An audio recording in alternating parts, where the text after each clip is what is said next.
Hello friends, હું છું Hardik Patel. Icon engineering tuition ક્લાસીસની ચેનલમાં વિદ્યાર્થી મિત્રો આપનું સ્વાગત છે. ડિપ્લોમા સેમેસ્ટર 3 ની અંદર અભ્યાસ કરતા મારા મિકેનિકલ બ્રાન્ચના વિદ્યાર્થી મિત્રોનો જે સબ્જેક્ટ આવે છે એન્જિનિયરિંગ થર્મોડાયનેમિક્સ, એને આપણે કહીએ છીએ ઈટી એટલે કે એન્જિનિયરિંગ થર્મોડાયનેમિક્સ, જેનો સબ્જેક્ટ કોડ છે 4331902. એનો most and very most important chapter number 1 ની આજે આપણે મોસ્ટ આઈએમપી ક્વેશ્ચન ની વાત કરવાના છે. વિદ્યાર્થી મિત્રો, ચેનલ ઉપર નવા હોય તો ચેનલને સબસ્ક્રાઇબ કરી દેશો, બેલ આઇકોન ઓન કરી દો જેથી નવા વિડિયો આવે તરત જ નોટિફિકેશન આવી જશે. વિદ્યાર્થી મિત્રો, ઓલરેડી સેમેસ્ટર 3 ની દરેક બ્રાન્ચના વિદ્યાર્થી મિત્રો માટે આપણું એક WhatsApp ગ્રુપ એક્ટિવ કરેલું છે, જેની લિંક ડિસ્ક્રિપ્શનમાં મૂકેલી છે. હજી સુધી તમે જોઈન નથી થયા તો ફટાફટ જોઈન થઈ જશો, જેની લિંક ડિસ્ક્રિપ્શનમાં છે, તો ફટાફટ જોઈન થઈ જશો અને વિદ્યાર્થી મિત્રો તમારા ફ્રેન્ડ્સને પણ શેર કરી દેશો જેથી એ લોકો પણ ત્યાં જોઈન થઈ શકે.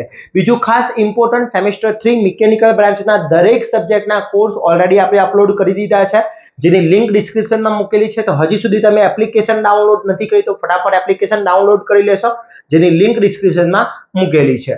ઓકે, હવે વાત કરીએ વિદ્યાર્થી મિત્રો, આજનો જે સબ્જેક્ટ છે એન્જિનિયરિંગ થર્મોડાયનેમિક્સ, એનો ચેપ્ટર નંબર 1 જે છે બેઝિક કોન્સેપ્ટ ઓફ થર્મોડાયનેમિક્સ, કે થર્મોડાયનેમિક્સ છે શું, એનો એક બેઝિક કોન્સેપ્ટ માટેની વાત કરવામાં આવે છે. જે 13 માર્ક્સનું ચેપ્ટર કવર થતું હોય છે, 13 માર્ક્સનું ચેપ્ટર છે, લિમિટેડ ટોપિક છે ચેપ્ટર નંબર 1 માં. તો આ ટોપિકમાં કયા કયા ટોપિક તૈયાર કરવાના છે, કયા કયા ક્વેશ્ચન આન્સર તૈયાર કરવાના છે, એ હું તમને અહીંયા બતાવવાનો છું વિદ્યાર્થી મિત્રો. તો લાસ્ટ એન્ડ સુધી મારા સાથે જોડાતા રહેશો.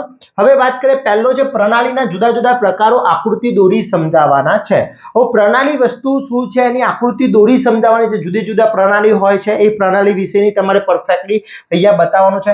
અને ટોટલી ક્વેશ્ચન વિથ આન્સર આપણે અપલોડ કરી દીધેલા છે વિદ્યાર્થી મિત્રો આપણી એપ્લિકેશનની અંદર, કોર્સની અંદર. તો પહેલો ક્વેશ્ચન છે પ્રણાલીના જુદા જુદા પ્રકારો આકૃતિ દોરી ઉદાહરણ સાથે પૂછી શકે છે.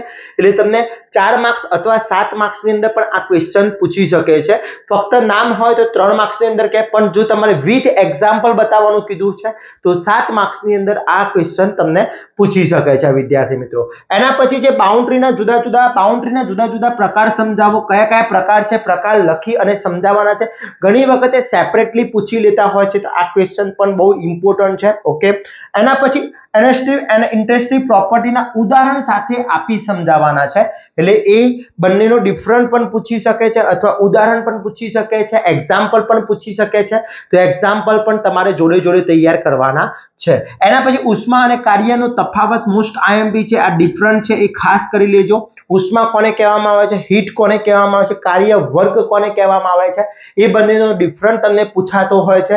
ઘણી એક્ઝામમાં પૂછાઈ ગયેલો છે અને પૂછાવાની શક્યતા સૌથી વધારે છે, એટલે ખાસ કરી લેજો વિદ્યાર્થી મિત્રો. અહીંયા જેટલા પણ હું ક્વેશ્ચન તમને બતાવું છું, બધા જ ક્વેશ્ચન તમારે પરફેક્ટલી કરવાના છે.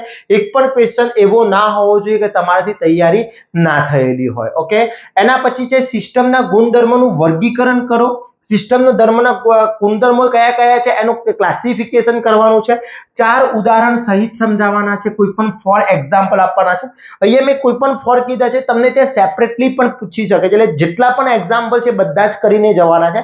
કોઈ પણ સેપરેટલી પૂછાય છે તો આપણને પ્રોબ્લેમ થવો જોઈએ નહીં. Okay, clear. એના પછી પાથ ફંક્શન અને પોઈન્ટ ફંક્શનનો તફાવત, આ તફાવત ખાસ છે, ડિફરન્સિએશન બહુ છે, ડિફરન્ટ બહુ છે, એટલે ખાસ કરી લેજો.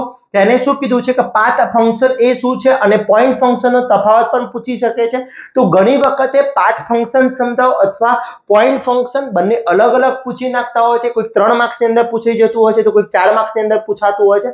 તો બંને સેપરેટલી પણ પૂછતા હોય છે, તો સેપરેટલી પણ તમારે બતાવવાનું રહેશે.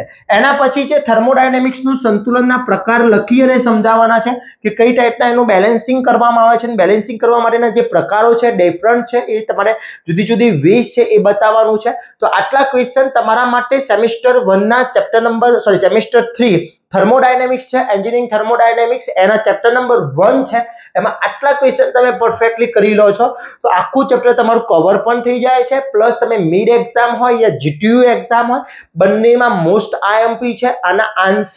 આના જે આન્સરો છે એની પીડીએફઓ ઓલરેડી આપણા કોર્સની અંદર અપલોડ કરી દીધેલી છે. તો હજી સુધી તમે કોર્સ પરચેસ ના કર્યો હોય તો ફટાફટ કોર્સ પરચેસ કરી લેશો, જેની લિંક ડિસ્ક્રિપ્શનમાં મૂકેલી છે. ત્યાંથી તમે કોર્સ પરચેસ કરીને તૈયારી કરી શકો છો વિદ્યાર્થી મિત્રો. અને દરેક ક્વેશ્ચનના with answer, most IMP question, GTU paper, model paper, super 30 question, આ દરેક વસ્તુ આપણા કોર્સની અંદર અવેલેબલ છે. તો હજી સુધી તમે ત્યાંથી કોર્સ પરચેસ નથી કર્યો તો ડાયરેક્ટ ડિસ્ક્રિપ્શનમાં લિંક મૂકેલી છે, ત્યાંથી તમે કોર્સ પરચેસ કરી શકો છો અથવા એપ્લિકેશન ઓપન કરી અને પણ કોર્સ પરચેસ કરી શકો છો. અને આટલા ક્વેશ્ચન પરફેક્ટલી કરી લો એટલે યુનિટ નંબર 1 તમારું આખું પરફેક્ટલી થઈ જશે. હવે આપણે નેક્સ્ટ સબ્જેક્ટ જે છે એના યુનિટ નંબર 1 ના મોસ્ટ આઈએમપી ક્વેશ્ચન જોવાના છે. ત્યાં સુધી આટલા ક્વેશ્ચન પરફેક્ટલી કરી લેશો વિદ્યાર્થી મિત્રો. અને આવા જ નવા વિડીયો સાથે નવા દિવસે મળીશું. ત્યાં સુધી મને રજા આપશો. જય હિન્દ, જય ભારત.